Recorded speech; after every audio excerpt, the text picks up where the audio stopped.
We were required by law to feed every migrant and asylum seeker that was in our care. Okay. Food was being delivered that people were not eating. And a lot of it was being thrown out. We were wasting money. Okay, so two of the biggest stooges in New York City. We got Stephen A. Smith, who wants to pretend he's conservative one day, then the next day he wants to pretend he's a Democrat. He's been trying to straddle the fence in politics for years now because really all he cares about is green. He's trying to make sure he maximizes his money. But he sat down with Eric Adams, interviewed Eric Adams, and the part that we're going to react to, what we're going to focus on, is that ridiculous $53 million debit card program.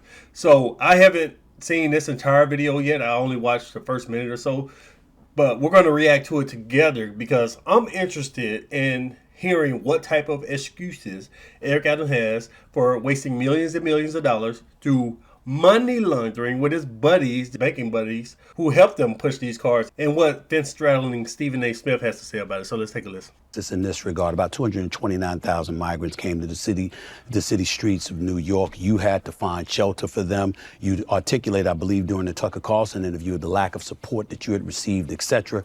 Nevertheless, you found a way to maneuver your way through this and find yourself in a position where there were so many other things about your administration there was to applaud.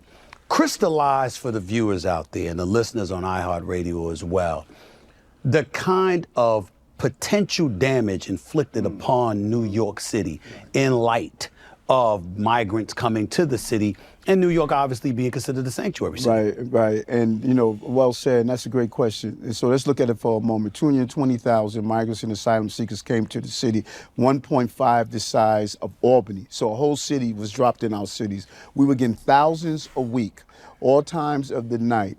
We had to provide every service that you would provide to an individual person. We had to do. And whose fault was that?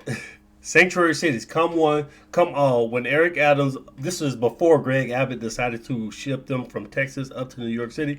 Eric Adams had his chest out talking big. Oh, Texas, y'all racist down there. Y'all hate Latinos. And we New Yorkers, we're the good people. See, you guys are bad people, but we're good people. So Greg Abbott said, you know what? How about you take them then? Since you love them so much, you finance them. And all of a sudden, Eric Adams started complaining, started crying. Oh, you can't do this. This is inhumane.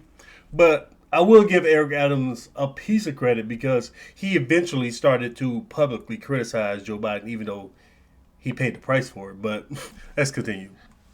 Do housing, we had to clean clothing, we had to provide food, we had to educate 40,000 women and 40,000 children. And we were told this: it's illegal for you to allow them to work. You can't allow the buses to come. You can't stop the buses from coming in.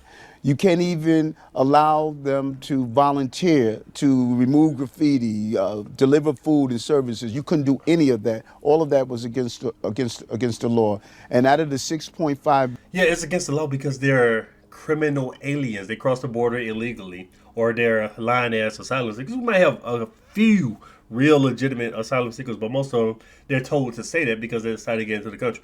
And what Eric Adams didn't say is he tried to sue the bus companies for, I think it was $700 million, something like that. Some ridiculous amount, because that was his plan. He wanted to bankrupt and disincentivize the bus companies from shipping the migrants from Texas up to New York. But he's not going to mention all of that dirt he tried to do. $1 billion. The federal government wanted to give us $200 million and only gave about $125 million to provide for this service, which is a national problem. It's not a local problem. And so what it did was, in addition to the countless number of people who were pursuing the American dream, it brought in a small number of a criminal element that did a disproportionate amount of crime. So we had a public safety issue that we were facing in our city, and we had an infrastructure issue because those $6.5 billion, people tell me all the time, okay, Eric, you got through it. Wow, congratulations. You transitioned 170,000 to go on to the next step of the American dream. But what is the damage, the long-term damage? Yeah, there will be long-term damage because he's talking about he got through it. Well, he issued city-wide budget cut. He cut funding to the schools. I mean, New York public schools aren't that great to begin with. You cut funding from them. You cut funding from the trash collectors, the rent collectors, from the police department. Talking about public safety. And we know all that crime going on over there in the New York subways. He cut funding everywhere so he can give freebies to illegal immigrants who he could have asked for ICE to come through, or he could have put pressure. If Joe Biden and Kamala Harris them didn't want to do anything about the illegal immigrants in New York, he sat there on TV crying about the money. But what he should have done is blast them for not deporting these people. Like, look, I have 200,000 illegal immigrants here. You need to send ICE up immediately. He should have called out Biden and Kamala during the height of the campaign season. Everybody was paying attention, but he sat there and defended them on that aspect, and he only cried about the money part. But yeah, they got through it because he stole money from everywhere else, the New York taxpayers. He stole their money and gave it to a bunch of millionaires and billionaires. You know, the people who own the hotels, the food vendors, and of course, I think it's mockery, that company that issued the debit cards. They got millions and millions of dollars off of managing the debit card part. And apparently they were an Eric Adams supporter. But yeah. I couldn't go after children who are chronically absent from school because we didn't have the money. My older adults dealing with my housing infrastructure. That's 6.5 billion. Now we're up to 6.9 billion that were removed from dealing with the real issues that we wanted to invest into our city. The long-term impact to New York, Chicago, Los Angeles, Denver, we have not witnessed the long-term impact yet to this crisis. So with that being said, are you still supportive of the city of New York being considered a sanctuary city? And so that's so important. These are good questions, brother. People conflate what sanctuary city is. Please explain. A sanctuary city is saying that if you are in New York and you are paying your taxes, then those tax dollars provide your services, your police services, your hospital service, your education services. And so right here, if you're in New York, we're not going to deny you those services because you buy a loaf of bread, you're paying taxes. You buy gas, you're paying taxes. So with those tax dollars, you're paying for the goods and services of the city. Wait, what? Is this man trying to redefine what a sanctuary city is? He's talking about what people don't understand. Sanctuary cities are if you're paying taxes, including sales tax, because he's talking about buying loaves of bread, so that's sales tax. So if you're paying some type of tax in New York City, then you're entitled to a free hotel. What the hell are you talking about? That's not what a sanctuary city is. You see how these Democrats try to run this game? So a lot of people are blasting Eric Adams right now. I think there was a article out by The Atlantic. They're basically calling him a Trump supporter, a turncoat. But he's not, because look at him. He won't even admit the truth about what a sanctuary city is. No, a sanctuary city is a jurisdiction, a city. It could be a state, could be a county, but they don't detain illegal immigrants for being an illegal immigrant. So, for example, one gets pulled over for speeding, and police comes and checks them and finds out that they are not a legal U.S. resident, legal U.S. citizen. The police doesn't detain them simply because of that. They will have to commit some higher crime worthy of arrest. And even if they got arrested, let's say an illegal immigrant raped somebody, killed somebody, yeah, they might get arrested for that, might in New York. But New York City police is not going to contact ICE and say, look, we got a criminal, violent, illegal immigrant up here. Could you come get him and send his ass back to wherever the hell he came from? No, that's not what they're going to do. They're just going to keep him in the system. So a sanctuary city is a city that gives sanctuary, that defends illegal immigrants from deportation by the feds. But he can't say it. He wants to say, well, if you pay taxes, you're entitled to freebies. Ridiculous. City. That's what the sanctuary city means. What we have been saying, what American people have stated, Donald Trump got the popular vote and the electoral vote. Damn right. And so the people of the city said, we got to fix our borders. You can't allow people to come in the country with no destination, not knowing where they're going, and then you're telling them you're not allowed to work. Imagine that for 6 months. But what about somebody? You know what? I love how these Democrats want to say all of this. Now, he's feeling real tough and bold now because it's MAGA country right now.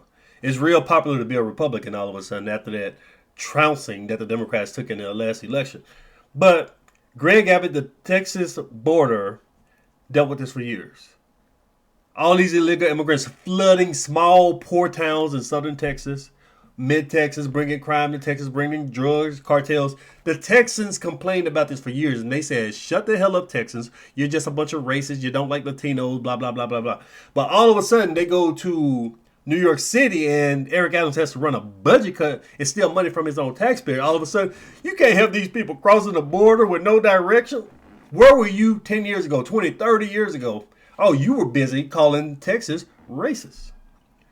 So it takes the Democrats having to go through reality to get a reality check for them to actually make sense. And like I said, he's feeling really, really comfortable and bold because Biden no longer in office. And also he's going to talk bold about how trash Biden was at the border, which is what he's doing right now, because he wants to curry favor because Biden sicked the FBI on him. And right now, Eric Adams is under investigation. He's trying to curry favor with Trump. He wants to make some type of deal to help out Trump, to help out Tom Homan, the border czar, and maybe he can be free from this FBI investigation. Everybody that's looking at you, because I got to be honest with you. Yeah. Mr. Mayor, yes, I have been on this show. Right. I've been on the airwaves. And I mean, with all of these billions you're talking about, right.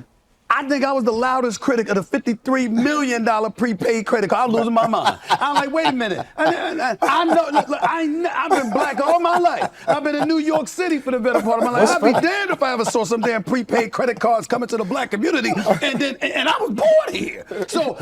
Fuck is he laughing at? He stole money. He was talking about $53 million that he ripped from New York suckers. They voted for this crap, but he ripped this money from these people, gave it away to a bunch of criminals because you got the moms and the babies, people always show on the news, but what they don't show is the cartels, the gang member, trainer, what MS-13.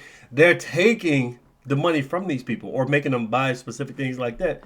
So this was a very, very corrupt thing. That's why it only lasted a short amount of time, because it was extremely corrupt. And he's over there with giggling, big smile on his face. I'm like, I'm looking at it and I'm saying, how could that be supported? I love Explain that to me. I love that. And that is why it's important to be able to tell your own narrative. Okay. So let's look at those credit cards. Please do. Those cards. We were required by law to feed every migrant and asylum seeker that was in our care. Okay. Food was being delivered that people were not eating.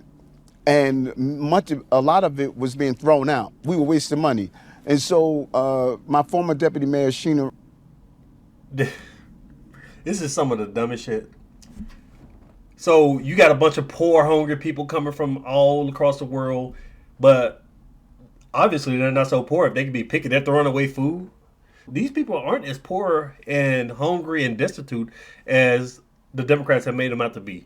You're giving these people free food and they say, nah, I don't want that shit. Just throw it away. And your solution is to give them a debit card? Sheena Wright, first deputy mayor, came in and said, listen, there's this minority company called Mockery. Mm-hmm. We give people a food card. Yeah, Mockery, that's that company right there who Eric Adams is allegedly entwined with in some way, but with around $11 a day that they can spend for food, and they're going to go to the local bodegas, shops, and restaurant within the area. So we're going to recycle the money back into the community instead of a large conglomerate that we're spending. It saved us money, and we were able to put money back into the local communities, and it stopped the food waste that we were seeing of taxpayers' dollars.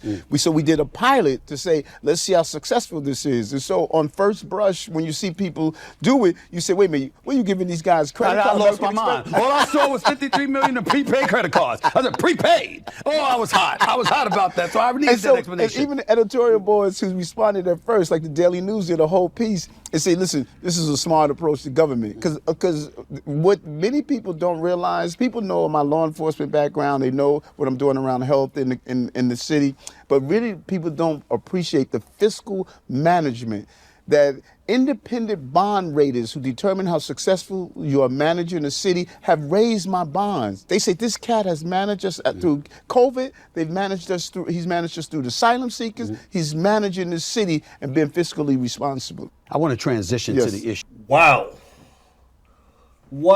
So Eric Adams is bragging that he's a great financier. He's a great steward of the tax money of the New York citizens.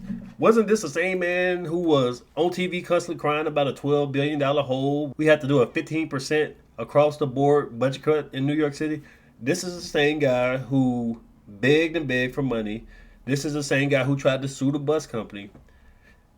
He stole tax money, launched a ridiculous debit card program. Obviously, that's a money laundering. Just like Eric Adams with those laundry services, they were spending millions and millions of dollars to wash the dirty underwear, the dirty drawers and stuff like that of illegal immigrants, taking dirty laundry from tents and hotels and stuff, wasting taxpayer money instead of helping homeless veterans, instead of fixing up this dirty ass garbage city and the subway. He decides to spend billions of dollars on illegal immigrants, and he has the nerve to sit here and call himself a good steward of taxpayers' money. Completely ridiculous, man. But again, this is what the New York City taxpayers voted for. And Stephen A. Smith here, man, is ridiculous. He's sitting here eating it up. It seems like this was some type of coordinated interview because there's very, very little pushback, and they steal $53 million, give it away to these illegal immigrants to spend at bodegas, allegedly, even though they can buy whatever they want. And like I said, allegedly, they're in bed with the company that was managing the debit cards. But Stephen A. Smith is not pushing back, not asking a hard question. So he sits there and says, well, the migrants were picky. We were spending millions on food. They just threw it away. So therefore, we just gave them a debit card to buy whatever they want. And Stephen A., oh, man, okay, that makes sense. I'm glad you explained that. What the fuck are you talking about? That's terrible. But let me know what you guys think about this. Like, share, and subscribe if you want more honest conservative commentary. I'll see you in the next one. Peace.